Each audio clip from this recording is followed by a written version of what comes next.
Welcome to good life edu care. आज है 23 अगस्त 2023 और 23 अगस्त 2023 से करंट अफेयर्स के जितने भी इंपॉर्टेंट क्वेश्चन बन सकते हैं सारे हम इस वीडियो में डिस्कस करेंगे और हर क्वेश्चन से रिलेटेड इंपॉर्टेंट फैक्ट्स भी मैं आपको बताऊंगा। तो आप पूरा वीडियो बहुत ध्यान से देखिए। लास्ट में मैं आपसे क्वेश्चन भी पूछूंगा, उसका आंसर आपको कमेंट बॉक्स में बताना है।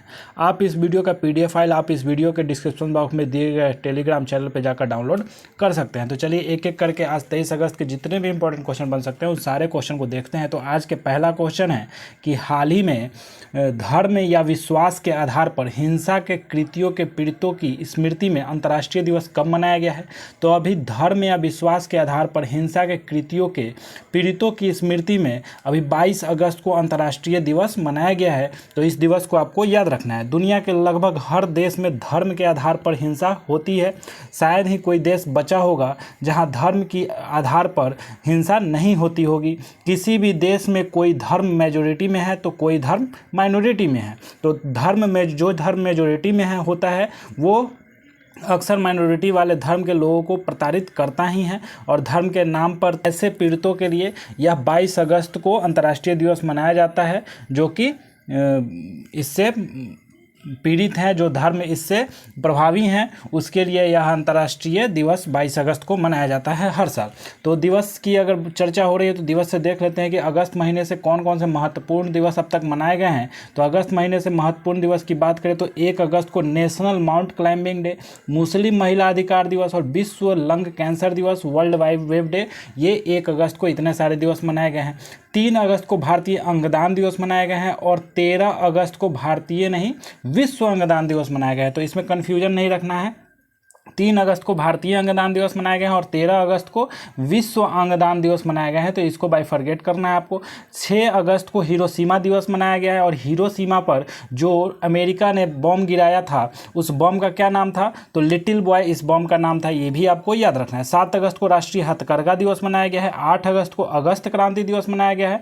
9 अगस्त को नागा साकी दिवस मनाया जाता है और विश्व आदिवासी दिवस 9 अगस्त को मनाया जाता है। 10 अगस्त को विश्व जैव ईंधन दिवस मनाया जाता है। 12 अगस्त को अंतर्राष्ट्रीय युवा दिवस और विश्व हाथी दिवस मनाया जाता है। तो जहां भी आपको हाथी सुने या हाथी दिखे तो वहां पर आपको याद रखना है कि अभी हाल ही में एक सर्वे में पता चला है कि सबसे ज़्यादा हाथियों की संख्या में वृद्धि कहाँ हुई है, किस राज्य में हुई है, तो कर्नाटक राज्य में हुई है। तो इसका आपको याद रखना है कि कर्नाटक ऐसा राज्य है जहाँ पर हाथियों की संख्या में सबसे ज़्यादा वृद्धि हुई है। अच्छा, हाथी से ये भी याद रखना है कि इंडिया में भारत में प्रोजेक्ट एलिफेंट कब शुरू किया गया था, तो 1992 में प्रोजेक्ट एलिफेंट शुरू किया गया था। और प्रोजेक्ट टाइगर कब शुरू किया गया था, तो 1973 में प्रोजेक्ट टाइगर शुरू किया गया था। और अभी इन दोनों को आपस में मर्ज कर दिया गया है। तो इसको आपको याद रखना है। 13 अगस्त को विश्व अंगदान दिवस मनाया गया है और 14 अगस्त को विभाजन विभीषिका स्मृति दिवस मनाया गया है, जो कि भारत और पाकिस्तान की जब विभाजन हुआ था उस समय जो मरे थे, जो जान माल की क्षति हुई थी, उसके लिए विभाजन विभीषिका स्मृति दिवस मनाया जाता है। 16 अगस्त को पारसी नववर्ष या नवरोज, जिसको नवरोज भी कहते हैं पारसी नववर्ष को, तो यह 16 अगस्त को मनाया गया है। 17 अगस्त को मलयालम नववर्ष चिंगम मनाया गया है। 19 अगस्त को विश्व फोटोग्राफी दिवस मनाया गया है।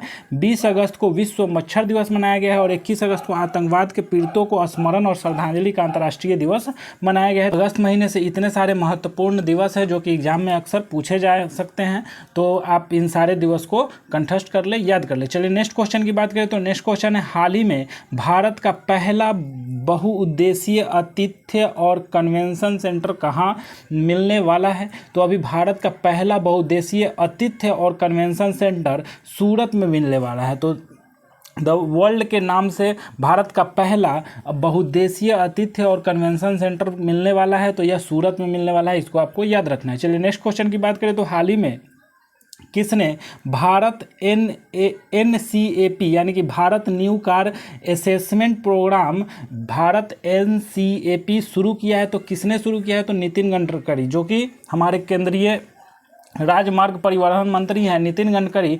इन्होंने कारों की सेफ्टी के लिए भारत NCAP लॉन्च किया है, जिसका फुल फॉर्म है Bharat new car assessment programme, जो कि नितिन गडकरी जो कि हमारे केंद्रीय राजमार्ग परिवहन मंत्री हैं, इन्होंने इसको लॉन्च किया है। तो ये आपको याद रखना है। चलिए नेक्स्ट क्वेश्चन की बात करें तो नेक्स्ट क्वेश्चन है, हाल ही में किस क्रिकेटर को इलेक्शन कमीशन द्वारा नेशनल आइकन के रूप में नामित किया गया है। तो कौन से क्रिकेटर है जिनको इलेक्शन कमीशन द्वारा नेशनल आइकन के रूप में नामित किया गया है, तो ये हमारे क्रिकेट के भगवान सचिन तेंदुलकर माने जाते हैं। तो इन्हीं को अभी नामित किया गया है किसके लिए, तो नेशनल आइकन के रूप में इलेक्शन कमीशन ने इनको नामित किया गया है। यानी कि मतदाताओं को मतदान के प्रति जागरूक करने के लिए इलेक्शन कमीशन द्वारा नेशनल आइकन के रूप में सचिन तेंदुलकर को नामित किया गया है। नेक्स्ट क्वेश्चन की बात करें तो नेक्स्ट क्वेश्चन है, हाल ही में किसे CSR times life time achievement award से सम्मानित किया गया है। तो अभी हाल ही में CSR times life time achievement award से सम्मानित सालू जिंदल को किया गया है। तो प्रसिद्ध परोपकारी और JSP फाउंडेशन के अध्यक्ष है सालू जिंदल, इन्हीं को अभी CSR times life time achievement award से सम्मानित किया गया है। तो इनको आपको याद रखना है। अच्छा, अभी हाल ही में UK संसद द्वारा सशक्त महिला आइकन पुरस्कार से मायरा ग्रोवर को सम्मानित किया गया है। ग्लोबल लीडर अवार्ड 2023 से जयेश सैनी को सम्मानित किया गया है। सुभाष रूनवाला को लाइफ टाइम अचीवमेंट अवार्ड रिक्स मिला है। जूरिक फिल्म फेस्टिवल में गोल्डन आई अवार्ड डायने क्रूगर को सम्मानित किया गया है। लोकमान्य तिलक राष्ट्रीय पुरस्कार से प्रधानमंत्री नरेंद्र मोदी को सम्मानित किया गया है। तो अभी हाल ही में पद और सम्मान से सम्मानित किया गया है। तो इससे आपको याद रखना है इतने सारे नाम। नेक्स्ट क्वेश्चन की बात करें तो नेक्स्ट क्वेश्चन है, हाल ही में सिंगापुर मैथ्स ओलंपियाड में तिरुपति के राजा अनिरुद्ध श्रीराम ने कौन सा पदक जीता है। तो सिंगापुर मैथ्स ओलंपियाड में तिरुपति के राजा अनिरुद्ध श्रीराम ने कौन सा पदक जीता है, तो रजत पदक जीता है। तो इसको आपको याद रखना है कि 4th स्टैंडर्ड के हैं यह ओलंपियाड जीतने वाले तिरुपति के राजा अनिरुद्धम श्रीराम, जो कि रजत पदक जीते हैं। तो इसको आपको याद रखना है।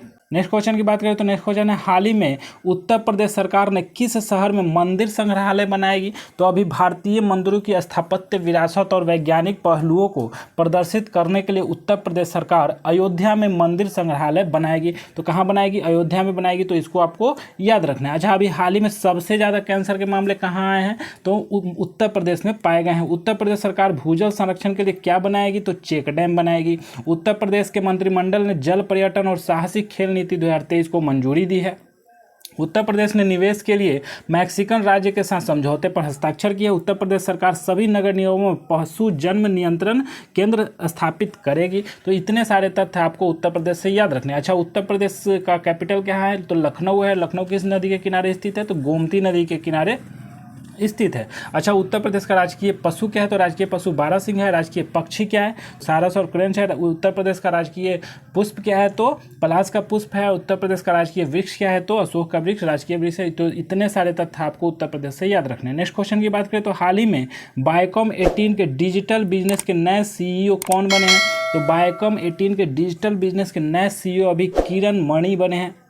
तो इसका आंसर किरण मणि हो जाएगा। तो इसको आपको याद रखना है, किरण मणि अभी बायकॉम 18 के डिजिटल बिजनेस के नए CEO बने। अच्छा, अभी हाल ही में साउथ इंडिया बैंक के नए MD and CEO PR Seshadri बने हैं। बोलीविया में अगले भारतीय राजदूत के रूप में विश्वास सपकाल को नियुक्त किया गया है। पावर फाइनेंस कॉरपोरेशन के CMD के रूप में परमिंदर चोपड़ा को नियुक्त किया गया है। विश्व एथलेटिक्स कार्यकारी बोर्ड में आदिल सुमरीवाल वाला को चुने गए हैं। तो इतना सारा तथ्य आपको अभी हाल ही के MD एंड CEO से याद रखना है। नेक्स्ट क्वेश्चन की बात करें तो हाल ही में किस देश के राष्ट्रपति ने विशंभर श्रेष्ठ को मुख्य न्यायाधीश नियुक्त किया गया है।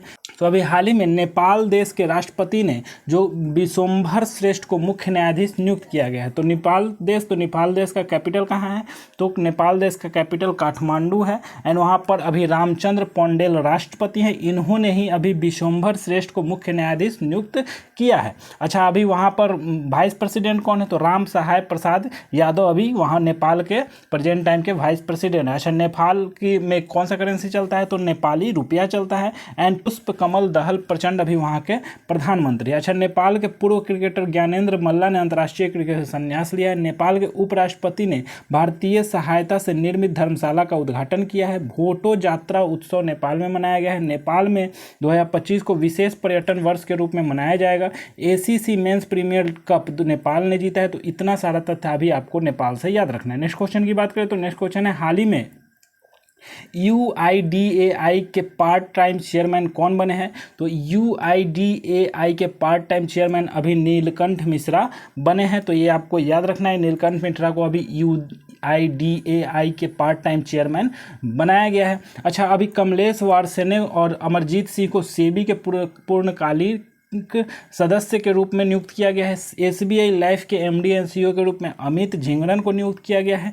QETCI के अध्यक्ष के रूप में विजय कुमार शाश्वत को नियुक्त किया गया है। तो इतना आपको याद रखना है। नेक्स्ट क्वेश्चन की बात करें तो हाल ही में किसने टाटा प्रोजेक्ट के कार्यकारी उपाध्यक्ष पद से इस्तीफा दिया है? तो अभी हाल ही में टाटा प्रोजेक्ट के कार्यकारी उपाध्यक्ष पद से अभी संदीप नौलखे ने इस्तीफा दिया है। तो यह कौन थे संदीप नौलखे? जो कि नया संसद भवन बना है उसके निर्माण में इनकी अहम भूमिका थी, यह संदीप नौलखे का। तो इन्होंने ही अभी टाटा प्रोजेक्ट के कार्यकारी उपाध्यक्ष पद से इस्तीफा दिया है। तो इतना आपको याद रखना है। नेक्स्ट क्वेश्चन की बात करें तो हाल ही में नौसैनिक अभ्यास मालाबार का 27वां संस्करण कहाँ संपन्न हुआ है? तो अभी नौसैनिक अभ्यास मालाबार का 27वां संस्करण ऑस्ट्रेलिया में संपन्न हुआ है। तो ऑस्ट्रेलिया से देख लेते हैं कि ऑस्ट्रेलिया का कैपिटल कहाँ है? तो कैनबरा है। वहाँ पर ऑस्ट्रेलियन डॉलर करेंसी चलता है।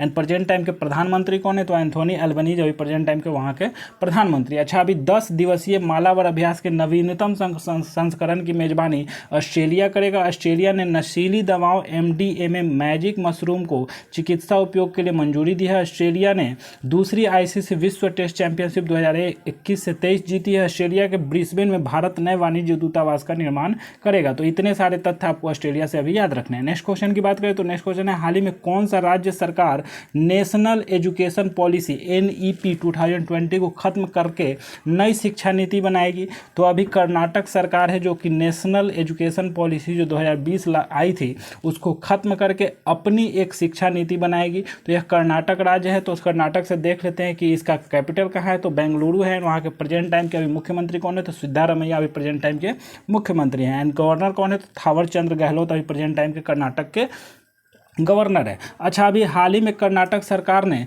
कुसीना माने स्थापित करने की योजना की घोषणा की है। भारत के पहले 3D मुद्रित डाकघर का उद्घाटन बेंगलुरु में किया गया है। इंडिया स्टार्टअप फेस्टिवल 2023 बेंगलुरु में शुरू हुआ है।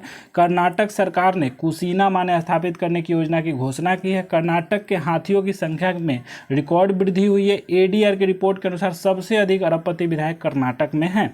5वें विश्व कॉफी सम्मेलन की मेजबानी बेंगलुरु करेगा। वर्ल्ड सिटीज कल्चर फोरम में शामिल होने वाली पहली भारतीय शहर बेंगलुरु बना है। तो इतना सारा तथ्य आपको कर्नाटक से अभी याद रखना है। नेक्स्ट क्वेश्चन की बात करें तो नेक्स्ट क्वेश्चन है हाल ही में किस राज्य के मुख्यमंत्री ने दक्षिण पूर्व एशिया के सबसे बड़े अलवणीकरण संयंत्र की आधारशिला रखी है? तो अभी तमिलनाडु राज्य के मुख्यमंत्री हैं MK स्टालिन। उन्होंने दक्षिण पूर्व एशिया के सबसे अलवणीकरण संयंत्र की आधारशिला रखी है। तो इसको आपको याद रखना है कि तमिलनाडु से देखते हैं कि तमिलनाडु का कैपिटल कहाँ है? चेन्नई है। एंड वहाँ के प्रेजेंट टाइम के अभी चीफ मिनिस्टर कौन है? MK स्टालिन है। और प्रेजेंट टाइम के गवर्नर कौन है? तो RN रवि है। अच्छा, अभी हाल ही में भारत ने चेन्नई में पहली बार night street racing circuit launch किया गया है। कन्याकुमारी के मैटी केले को GI टैग मिला है। भारत का पहला ड्रोन परीक्षण केंद्र तमिलनाडु में खुलेगा। सांस्कृतिक महोत्सव आदि पेरुक्कू तमिलनाडु में मनाया गया है। 7वीं हॉकी पुरुष एशियाई चैंपियंस ट्रॉफी का आयोजन चेन्नई में किया जा रहा है। तो इतना सारा तथ्य आपको अभी तमिलनाडु से याद रखना है। नेक्स्ट क्वेश्चन की बात करें आज के करंट अफेयर्स की लास्ट क्वेश्चन की बात करें तो अभी हाल ही में किस बैंक ने UPI इंटर ऑपरेबल डिजिटल रुपया मोबाइल एप्लीकेशन लॉन्च किया है? तो अभी कौन सा बैंक है जो कि UPI इंटर ऑपरेबल डिजिटल रुपया मोबाइल एप्लीकेशन लॉन्च किया है? तो यह केनरा बैंक है। तो केनरा बैंक है। तो केनरा बैंक की स्थापना देख लेते हैं कब हुई थी? तो 1906 में हुई थी। और इसका हेडक्वार्टर कहाँ है? तो बेंगलुरु में इसका हेडक्वार्टर है। इसके प्रेजेंट टाइम के MD एंड CEO कौन है? तो के सत्यनारायण राजू अभी प्रेजेंट टाइम के MD and CEO Canara bank के। तो इतने सारे जो 15 क्वेश्चन हैं आज के करंट अफेयर्स के, इसको आपको याद रखना है, कंठस्थ रखना है, क्योंकि ये बहुत ही महत्वपूर्ण एग्जाम में पूछे जा सकते हैं। अब लास्ट वीडियो के क्वेश्चन में आपको देख लेते हैं जो आपसे पूछा गया था। तो लास्ट वीडियो में आपसे पूछा गया था कि हाल ही में कहाँ के मैटी केले को GI टैग मिला है? तो ये कन्याकुमारी के मैटी केले को GI टैग मिला है। तो इसको आपको याद रखना था और ज़्यादा से ज़्यादा लिखना था, इसके बारे में ज़्यादा से ज़्यादा जानकारी इकट्ठा करना था और कमेंट बॉक्स में बाकायदा लिखना था। चलिए, आज के वीडियो से आपके लिए क्वेश्चन है कि अभी हाल ही में BPCL Bharat petroleum corporation limited ने किसे अपना ब्रांड एम्बेसडर नियुक्त किया है? तो यहाँ 4 नाम दिए गए हैं। इन चारों में से एक को अभी BPCL ने अपना ब्रांड एम्बेसडर नियुक्त किया है। तो इसको आपको ज़्यादा से ज़्यादा जानकारी इकट्ठा करना और कमेंट बॉक्स में विस्तृत तरीके से लिखना है। अगर आपको ये वीडियो अच्छा लग रहा है तो वीडियो को लाइक ज़रूर करें, शेयर ज़रूर करें और चैनल पे नए हैं तो चैनल को सब्सक्राइब जरूर करें, और सब्सक्राइब बटन के बगल में एक बेल आइकन है उसको दबा लें, क्योंकि इस बेल आइकन दबाने से ये होता है कि इस चैनल पे जब भी वीडियो डलेगा तो आपको सबसे पहले नोटिफिकेशन मिल जाएगा। तो उम्मीद करते हैं कि आप स्वस्थ होंगे, मस्त होंगे। फिर मिलते हैं नेक्स्ट वीडियो में नेक्स्ट करंट अफेयर्स के साथ। तब तक के लिए जय हिंद।